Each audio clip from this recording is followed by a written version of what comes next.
Okay yeah Karumanchi Ramesh గారు good morning sir. ఏంటి రాజధాని పునర్నిర్మాణ కార్యక్రమానికి జగన్మోహన్ రెడ్డి గారికి ఆహ్వానం అందింది. ఏంటి జగన్మోహన్ రెడ్డి గారు వెళ్ళే అవకాశం ఉంది, ఎందుకంటే మంచి ఛాన్స్ ఇది. ఎందుకంటే ఇప్పుడు వెళ్తే కనీసం ఇప్పటి వరకు కూడా కాస్త వ్యతిరేకత ఉంది అనేటటువంటి ప్రచారం జరుగుతుంది కదా, మరి ఆ ప్రచారానికి కాస్త చెక్ పెట్టేటటువంటి ఛాన్సెస్ ఉన్నాయి. ఎందుకంటే మళ్ళీ అధికారంలోకి వస్తే అప్పుడు కావాలంటే రాజధానికి సంబంధించినటువంటి ఇష్యూలో మళ్ళీ చూసుకోవచ్చు అనేటువంటి ఆలోచన కూడా ఉంది. నేను కూడా ఏదో ఎక్కడో చూశాను, మీ అనుబంధ పత్రికలోనే అనుకుంటాను, చాలామంది కూడా చెప్పారు రాజధానికి సంబంధించినటువంటి అంశం విషయంలో మీరు ఇంకా కాముగా ఉండండి, అమరావతికి మనం కూడా సైలెంట్గా ఉందాం అని చెప్పారని కూడా ఎక్కడో నేను చదివాను. సో ఏంటి వాళ్ళు వెళ్తున్నారా జగన్మోహన్ రెడ్డి గారు? గుడ్ మార్నింగ్ రాజు గారు, మీకు ప్యానల్లో ఉన్న సభ్యులకు అలాగే ప్రైమ్ 9 వీక్షకులందరికీ వెరీ గుడ్ మార్నింగ్ అండి. ఇప్పుడు అమరావతి విషయంలో మొట్టమొదటగా చెప్పవలసింది ఏంటంటే, జగన్మోహన్ రెడ్డి గారు ఎప్పుడూ కూడా అమరావతి రాజధాని కాదు అని ఎప్పుడు మాట్లాడిన సందర్భాలు లేవు, దాఖలాలు లేవు. ఆయన 3 రాజధానులు అనే ఒక పాలసీ తీసుకుని అమరావతిని శాసన రాజధానిగా ఉంచాలి అనే వ్యవహారంతో ఆయన ముందుకు వెళ్ళారు తప్ప ఎప్పుడు ఎక్కడా కూడా అమరావతి అనేది రాజధాని కాదు అనే మాట మాట్లాడిన దాఖలాలు లేవు. కానీ టీడీపీ వాళ్ళు కానీ, జనసేన వాళ్ళు కానీ, లేదా బీజేపీ వాళ్ళు కానీ ఇష్టం వచ్చినట్లుగా అమరావతిని రాజధానిగా తీసేస్తున్నారు. జగన్మోహన్ రెడ్డి గారు అమరావతి రాజధాని కాదు, నష్టం జరిగిపోతుంది రాష్ట్రానికి అని చెప్పి రకరకాలుగా దుష్ప్రచారం చేయడం జరిగింది. ఎక్కడా కూడా జగన్మోహన్ రెడ్డి గారు నిజంగా ఇప్పుడు రవికిరణ్ గారు చాలా చెప్పారు, ఎక్కడన్నా జగన్మోహన్ రెడ్డి గారు అమరావతి రాజధాని కాదు అని చెప్పిన మాటని ఆయన చూపించగలగాలి.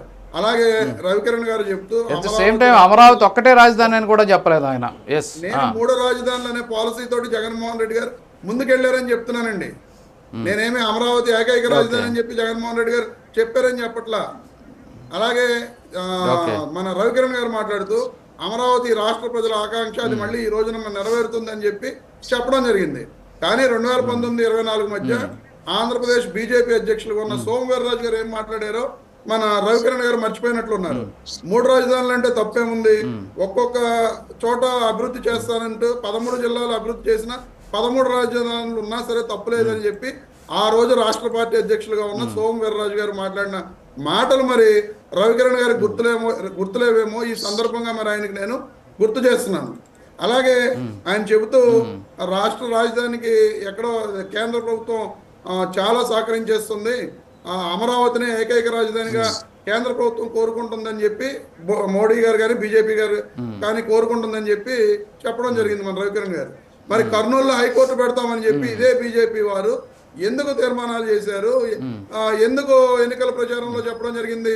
మరి కర్నూలులో హైకోర్టు పెట్టేటట్టయితే అమరావతి ఏకైక రాజధాని అని చెప్పి వీళ్ళు ఎలా చెప్పగలుగుతున్నారు?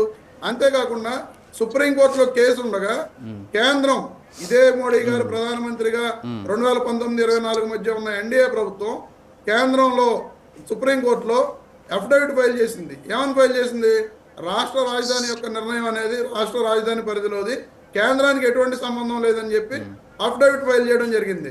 మరి ఆ విషయాన్ని కూడా మర్చిపోయి రవికిరణ్ గారు అది కూడా చెప్పకుండా నిన్న కేంద్ర మంత్రి గారు పార్లమెంట్ లో చట్టం చేయడానికి ప్రయత్నం చేస్తున్నాం, లేకపోతే చట్టం చేస్తామని చెప్పి చెప్పడం జరిగిందని చెప్పి మళ్ళీ ప్రజలను మభ్యపెట్టే విధంగా ఈ విధంగా మాట్లాడుతున్నారు. అంతేకాకుండా వైఎస్ఆర్సీపీ వాళ్ళు రాక్షసులు అని చెప్పి చెప్తున్నారు. మరి వైఎస్ఆర్సీపీ వాళ్ళు రాక్షసులు అయితే అసలు అమరావతిని రాజధానిగానే తీసేసి అక్కడ జరిగిన కుంభకోణాలు కానీ అసలు అసైన్మెంట్ ల్యాండ్స్ ని వాళ్ళు చేసిన దారుణాలు కానీ రకరకాల 3 రకాల కేసులు కూడా నమోదైన సందర్భాలు 2019-24 మధ్య ఉన్నాయి. అది చంద్రబాబు నాయుడు గారి మీద, లోకేష్ గారి మీద కూడా భూ కుంభకోణం కేసులు కానీ, అసైన్ ల్యాండ్ అలైన్మెంట్ స్కామ్ కేసులు కానీ, ఇన్నర్ ఔటర్ రింగ్ రోడ్ కేసులు కానీ రకరకాలుగా వీళ్ళు అక్కడ చేసిన భూదందాల యొక్క కార్యక్రమాల మీద కేసులు నమోదైన పరిస్థితులు కూడా ఉన్నాయి. మరి ఈ రకంగా వీళ్ళు చేసిన భాగోతాలను బయటకు తీసుకొచ్చిన వైఎస్ఆర్ కాంగ్రెస్ పార్టీ వాళ్ళు అమరావతి రాజధానిగా ఉండకూడదని చెప్పి ఏడ్చారు, లేకపోతే వీళ్ళు రాక్షసులు అని చెప్పి రవికిరణ్ గారు మాట్లాడుతున్నారు. ఎక్కడా కూడా జగన్మోహన్ రెడ్డి గారు అమరావతి రాజధాని కాదు అని చెప్పిన దాఖలాలు లేవు. అమరావతి శాసన రాజధాని, Vizag executive capital, Kurnool judicial capital అని చెప్పి జగన్మోహన్ రెడ్డి గారు చెప్పడం జరిగింది తప్ప ఈ వీళ్ళు చెప్తున్నట్లుగా ఎక్కడా కూడా అమరావతి రాజధాని కాదు అని చెప్పి జగన్మోహన్ రెడ్డి గారు చెప్పలేదు. అంతేకాకుండా సరే ఇప్పుడు ఏకైక రాజధాని అంటుంది కూటమి సర్కార్, ఇవాళ మీకు కూడా ఆహ్వానం పంపించింది. మరి ఏకైక రాజధాని ఇంకా స్టాండ్ ఉందా లేదా మీకు? 2019-24 మధ్య కేంద్రంలో ఉన్న ఇదే ఎన్డీఏ కూటమి అంటే బీజేపీ ప్రభుత్వం, ఆ రోజున టీడీపీ జనసేన లేవు, వీళ్ళు కేంద్రంలో ఉన్నప్పుడు ఏం చెప్పారు? ఆ రోజున ఏకైక రాజధాని అని చెప్పలేదు కదా. బీజేపీ వాళ్ళు కర్నూలు హైకోర్టు పెడతామని చెప్పారు. మరి ఏకైక రాజధాని అయితే కర్నూలు హైకోర్టు పెడతామని చెప్పి వీళ్ళు ఎందుకు చెప్పారండి? మరి చెప్పకూడదు కదా. అమరావతిలోనే అన్ని మేము ఇది చేస్తామని చెప్పి చెప్పాలి కదా. అంటే వీళ్ళు చంద్రబాబు నాయుడు గారితో కలిసి ఉంటే ఒక మాట మాట్లాడతారు బీజేపీ పార్టీ వాళ్ళు, చంద్రబాబు నాయుడు గారితో కలిసి లేకపోతే మరో మాట మాట్లాడతారు. ఇది ఈ రాష్ట్ర ప్రజలందరూ కూడా చూసిన విషయమే. గతంలో ఏదో మేము మట్టి నీళ్లు తెచ్చామని చెప్పి ఇచ్చారని చెప్పి మోడీ గారిని మేము చెప్పినట్లుగా రవికిరణ్ గారు చెప్తున్నారు. కానీ ధర్మ పోరాట దీక్షలు అని చెప్పి ఈ రాష్ట్ర ఖజానాకు సంబంధించిన కోట్లాది రూపాయలను మోడీ గారి మీద యుద్ధం చేయడానికి చంద్రబాబు నాయుడు గారు ఖర్చు పెట్టి ఢిల్లీ వరకు వెళ్ళి ఢిల్లీలో కూడా ఏమిచ్చాడు మోడీ? మట్టి నీళ్లు మొహాను కొట్టాడు, ఆంధ్రప్రదేశ్ మొహాను కొట్టాడు అని చెప్పి మాట్లాడిన వ్యక్తి చంద్రబాబు నాయుడు గారు. ఇక పవన్ కళ్యాణ్ గారి గురించి అయితే మనం చెప్పక్కర్లా. పాచిపోయిన లడ్డూలు ఇచ్చారు, ఈ రాష్ట్రానికి బీజేపీ ఏమీ చేయలేదు అని చెప్పి మళ్ళీ అదే మోడీ గారితో కలిసిన వ్యక్తి పవన్ కళ్యాణ్ గారు. ఇలాగ రకరకాలుగా వాళ్ళ స్టాండ్స్ మార్చుకుంటూ బీజేపీ తోటి కలిస్తే ఒకలాగా, కలవకపోతే ఒకలాగా ఉండే వ్యక్తులు చంద్రబాబు నాయుడు గారు, పవన్ కళ్యాణ్ గారు. మమ్మల్ని విమర్శించే అర్హత లేదు, విమర్శించే ఇది కూడా లేదని చెప్పి నేను మీకు తెలియజేస్తున్నాను. Okay okay sir. ఒక్క ఆడియో ఒకటి విందాం. మీరు ఎలాగో చెప్పారు కాబట్టి మన జగన్ గారు ఏం మాట్లాడారు ఒక్క ఆడియో ఒకటి విందాం మనం ఒకసారి. ప్రతిపక్ష నేతగా ఉన్న జగన్మోహన్ రెడ్డి కూడా అభివృద్ధి క్యాపిటల్ సిటీని పెట్టడం మనస్ఫూర్తిగా మేము ఆహ్వానిస్తున్నాం. అందరి అది క్యాపిటల్ సిటీగా అమరావతిని పెట్టడానికి మేము మనస్ఫూర్తిగా ఆహ్వానిస్తున్నాం. క్యాపిటల్ సిటీ అన్నారనమాట అక్కడ. ఇది శాసన రాజధాని అనలేదు. లేదు అది అసెంబ్లీలో ఆయన మాట్లాడింది. ప్రతిపక్షంలో ఉన్నప్పుడు కాదండి ప్రతిపక్షంలో ఉన్నప్పుడు ఆయన జగన్మోహన్ రెడ్డి గారు ఏం మాట్లాడారు అనేది మీరు కూడా వెనక్కి చూడొచ్చు. అది నాకేదో టెక్నికల్ ఇష్యూ వస్తుంది వెనక్కి ముందుకి కొంచెం.